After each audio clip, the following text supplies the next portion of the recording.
Voici le fruit de l'union entre une caravane et une roulotte, la tiny house, ou petite maison dans la langue de Molière. Tout en bois et montée sur une remorque, elle offre tout le confort d'une vraie maison en mode mini. Dans le Val d'Oise, Vincent Kogic, gérant d'une menuiserie à Hennery, s'est lancé dans la fabrication de sa première tiny house. Ça devient compliqué de se loger, c'est cher, les endroits sont de plus en plus chers aussi. Et puis quand on a vu ce concept-là qui venait des États-Unis, ça nous a tout de suite semblé logique qu'il fallait construire une première tiny house pour voir ce que ça pouvait donner. À l'intérieur de la tiny house de Vincent, tout ce qu'il faut dans une maison, mais dans 22 mètres carrés. Un salon, un coin cuisine, une salle de bain avec toilette sèche et une mezzanine avec un lit.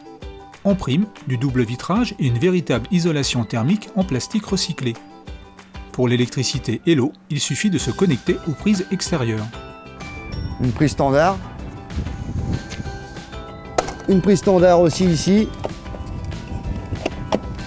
Et là, ça y est, vous avez toute l'électricité nécessaire pour faire à manger, pour s'éclairer et pour prendre une douche avec de l'eau chaude.